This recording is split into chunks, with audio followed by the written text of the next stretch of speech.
we were both DJing early on, but when the band became the Crystal Method, we made a decision that we weren't going to DJ anymore, and we were going to establish the band as a live act only, and that was really important to us. And so we did that for the first like 8-7 years of the band. And it wasn't really until we put out our first mix CD, which was Community Service, that we started DJing again, because we thought we had established the band as a live act, and that was set, and we couldn't lose anything by DJing. And now it's just fun, because now we get to do both. I learned from a couple of really good hip hop DJs. Fuck that! I didn't. And then when Scott was like way too young to drink, I used to have this weekly at an overage, a 21 club in Vegas. And so he learned to DJ after I got so fucked up I couldn't even walk anymore at the club where I was supposed to be DJing at. So he had to take over. No, this is actually how he started DJing. The moment I learned how to DJ, at my house, growing up, I was always the one that put the Christmas records on. I was always the one that played records when people came over. So there was a little bit of DJing going on. So I knew how to put the needle on the record. But when he passed out, when we were at a club, in the club that he was DJing at, and we were like, "Ooh, yeah, this is great. This is fantastic. What a great night." And Kent fell asleep in the DJ booth. I realized that the record was about to run out. That's when I realized that I'm gonna have to become a DJ. At that point, I had 30 seconds left on the Jane's Addiction record, and I said, "You know what? This is my time. I gotta play The Cure or the Night's Over." And so that's when. So I started DJing. He moved to Los Angeles. I stayed in Vegas. I took over his night. DJ'd and it was good. It was good fun. Built the night up, and then I eventually moved to Los Angeles.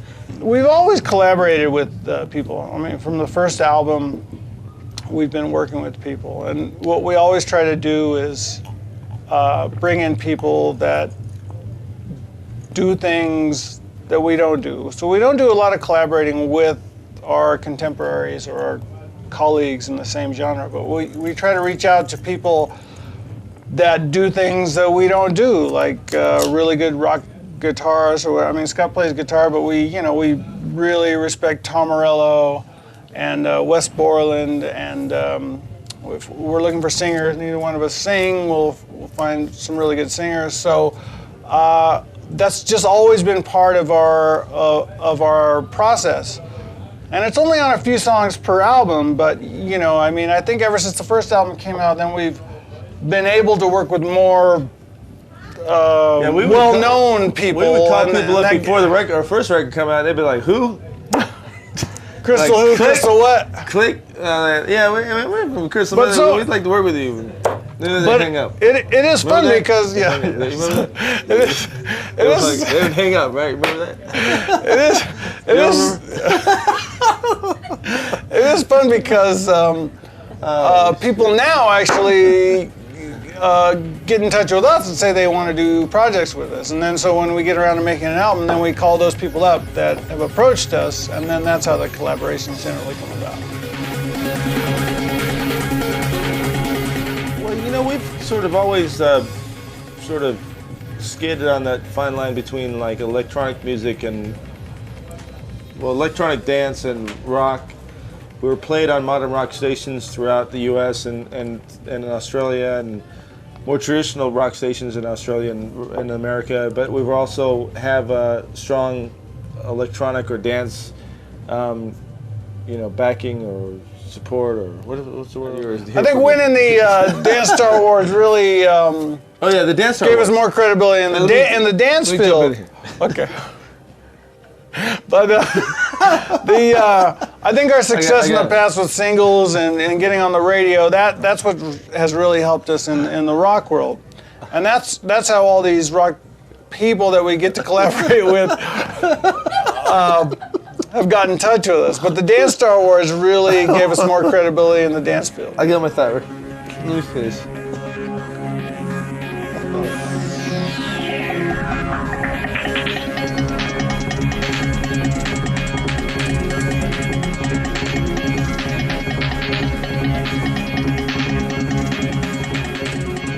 people do come up to us and give us CDs and mixtapes and whatever. And first of all, no more mixtapes. You know, I mean, we put out our music sometimes in Europe and on our own label, but for the most part, we're artists, and we produce music for our albums and for whatever we're working on. But we're always interested in hearing new stuff. There was a guy, actually, in Canberra when we played last time we were in Australia. This guy that was before us was playing this incredible stuff. I can't remember his name right now, but anyway, and we played him on our radio show in LA, and he was really good. And so that's Anjay. yeah. That's what it was, Anjay. But, I was going to say L-E-G, but it's more Anjay. It's Anjay, A-N-J-E, I think, but or A-N-J-A-Y. But anyway, so but the things we're not that interested in is getting a mixtape. But this is what happens is that we, you know, we're sort of, you know, in the media, and we have our focus on us as a successful artist or whatever, and then people give us things, and I think that it's empowering to people to, like, you know, find out that we're playing and then, you know, do a mix and give it to us, and that hopefully that will empower them to continue doing what they're doing. We listen to as much as possible, but a mix CD of other people's artists we can't really do much with. But an artist that creates their own music and hands that to us, we'll listen to, and then, you know, hopefully, you know, we can find something in that we can, you know, take from our perspective and play on our radio show or whatever. But someone when just hands us a CD of other songs that they've remixed or the songs that they've mixed together doesn't necessarily, you know, help them out. For us, we've always told people that they need to make their own music. They need to create their own style and build something out of what they've been interpreting from other artists, and then build on that. That's what we've always done from the very beginning, and that's the only way that you can really become successful as an artist. That was awesome. That was great. Good eye contact. It's definitely survival through innovation and talent, but also it's survival through the way the business is now, because the business really isn't that much about selling records or selling CDs. It's about everything else. There still is a music business, there's still recording artists, and there's still ways to, you know, become popular and become successful, but it's not the same system that it was like 5 years ago. You know, I mean, record stores all over are closing down, and record companies are closing down, but people are actually consuming more music than ever. And so, our thing that we're the most excited about is iTunes, you know, and and also the other companies that are setting up like iTunes like stores and stuff. But the legal download systems are just that's the future, and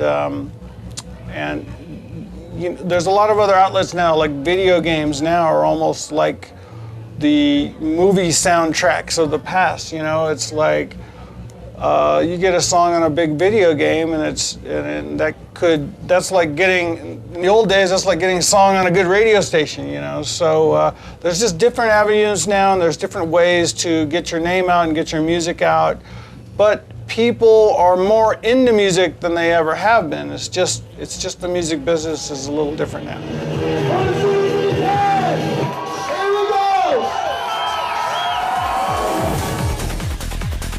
I would have been an unemployed ice hockey player.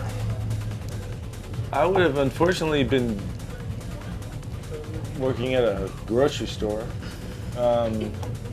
selling film and batteries to old people and enjoying every moment of it. This guy was destined to be a songwriter, recording artist. I found him, but if I didn't find him, somebody else would have found him, and he'd be doing this. All right, that's what he'd be doing. For the most part, I'd be saying double or single prints. That's what I'd be saying. So double.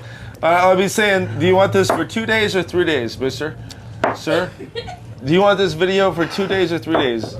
we met each other. I think, I think there's a certain amount of destiny involved in our relationship, and it's very fortunate that we were able to come across each other and meet each other and be able to start out this band and go on to bigger things.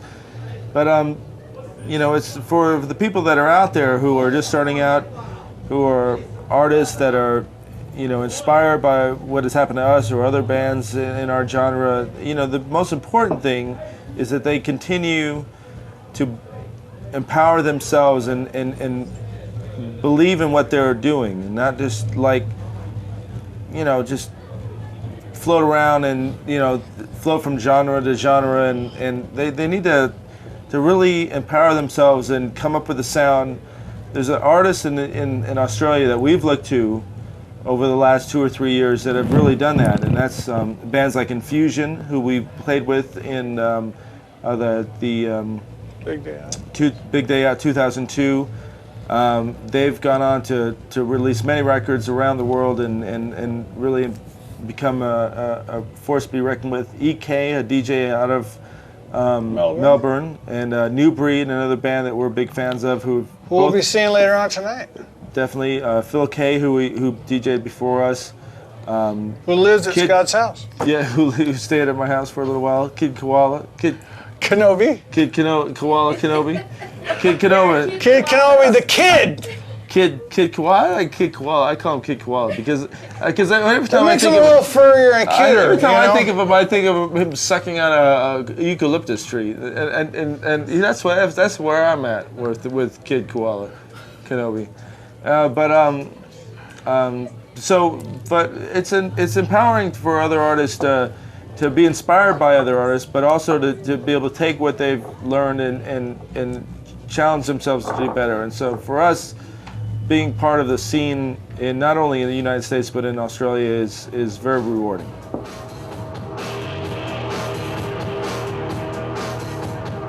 We live life to its fullest all of the time.